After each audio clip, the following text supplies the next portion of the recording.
industrial en diciembre de 1849 y después de 7 meses de navegación llegó al puerto del Callao el 28 de julio de 1850. Acelera un viaje que ya estaba planeado. Por supuesto, en unas circunstancias absolutamente distintas a la que, como él mismo escribe, originalmente planificó, ¿no? Era un viaje que además iba a durar 5 o 10 años, según sus cálculos, y de ahí iba a retornar a Europa, a Italia, con las colecciones acumuladas, resultado de sus investigaciones, y de ahí dedicarse a la publicación. Pero él jamás regresa a Europa. Él llega y desembarca en el Perú, donde desembarca un 28 de julio de paso, en el Callao. ¿Qué hace? Deja todo y empieza a caminar, porque todo lo que quiere es encontrar eso, ¿no es cierto? Y lo primero que hace es encontrar unas matas, y es lo primero que apunta. Una planta, una mata, una planta, un arbusto, ¿no es cierto? Con sus flores amarillas, y lo describe precisamente.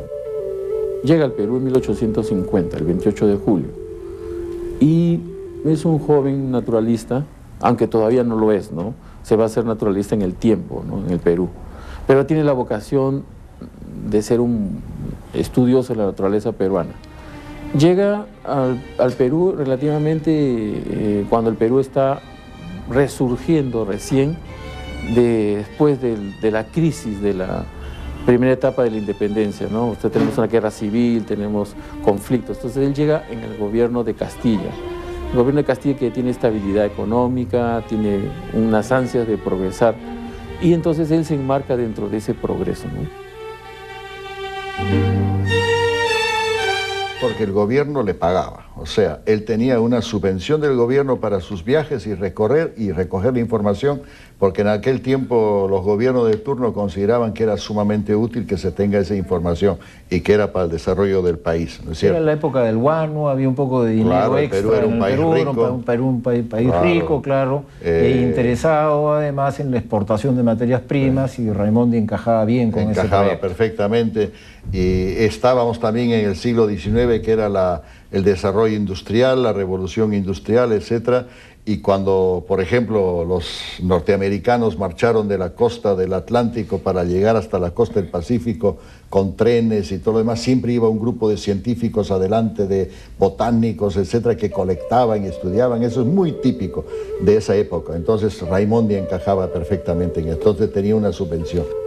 En una época donde el guano era visto, pues, desde un punto de vista estrictamente mercantil y negocio, muchas veces no siempre el guano tenía las mismas calidades. No hay que perder de vista, por ejemplo, que el año 53 Raimondi forma parte de una expedición a Chincha, y la expedición tenía un objetivo muy claro: calcular la cantidad de guano que había. Hasta ese momento no había ninguna forma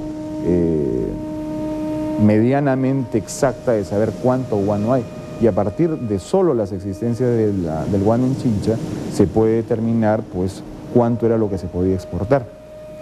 Raimondi también no descubre, pero sí alerta sobre el precio que debe tener las distintas calidades de guano.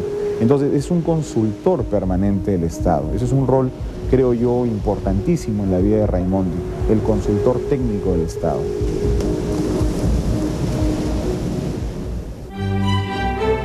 Al llegar la década de 1860, Antonio Raimondi era ya una autoridad en el Perú. Para aquel entonces, era indudablemente el científico natural más destacado y líder de los pioneros estudios sobre la realidad natural del Perú. Su patrón de carrera era enciclopédico, porque él ingresaba a todas las áreas y órdenes naturales.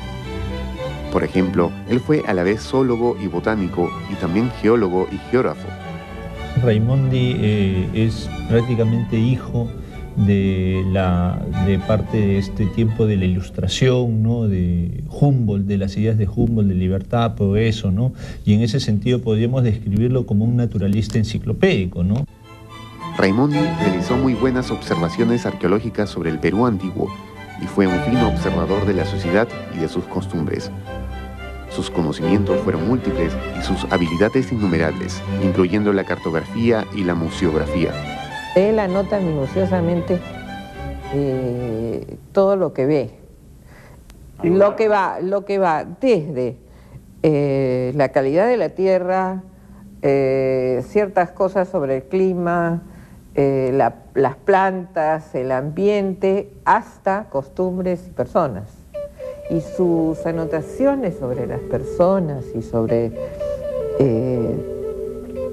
como diré, sobre las circunstancias y las actitudes son notables. Sí, ¿no? Notables porque tienen que ver con caracteres, con preocupaciones, con intereses y hasta con costumbres, ¿no es cierto? O sea, le gustaba tal comida o preparaba tal cosa, o era muy alegre, o se le veía triste, ese tipo de anotación sobre caracteres. Muy interesante, a mí se me ocurre, a través de eso uno descubre el personaje un poco, ¿no? Y Raimondi era un observador privilegiado, ¿no? Una intuición impresionante. Ese patrón de carrera enciclopédica era poco frecuente en sus días.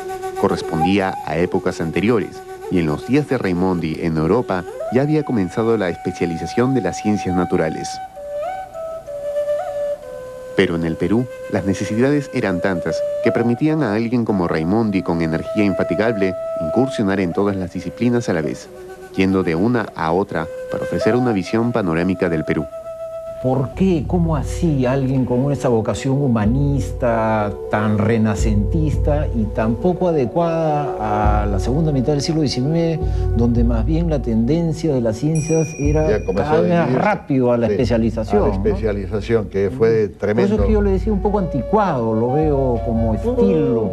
Bueno, podemos decir que fue de la época del enciclopedismo, lo que fue unos 50 años antes. Antes que él, ¿no? Antes que él. Claro. Pero en el Perú no había otro que llenara todos esos campos. Entonces él, ante la naturaleza del Perú, tan inexplorada, tan poco conocida, tenía un campo de acción pues en todos los campos. Entonces él se metió en eso pues.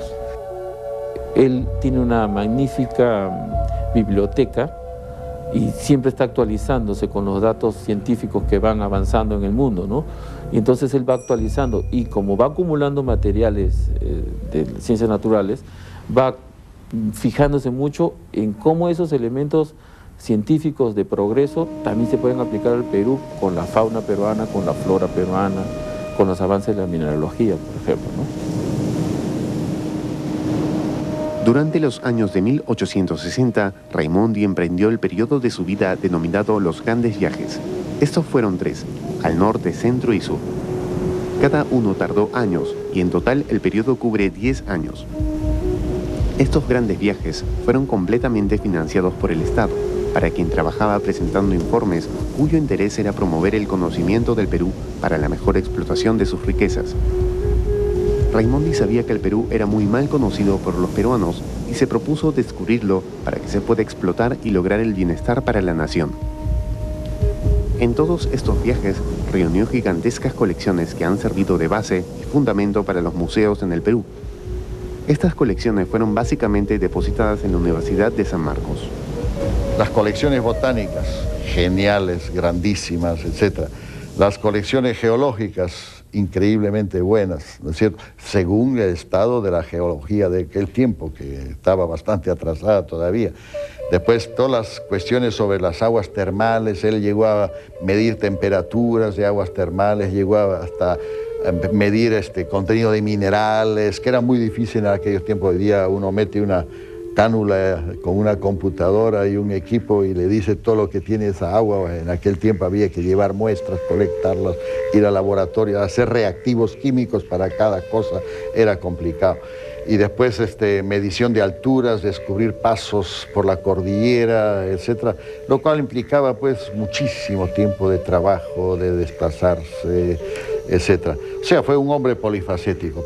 Raimondi es prácticamente el primer viajero, podríamos decir, que hace una apreciación cabal de lo que significa los restos arqueológicos y la profundidad histórica de lo que podríamos llamar ahora la civilización andina. En un tiempo en que existía la idea difundida de que la única civilización que había ocupado los Andes era prácticamente la inca.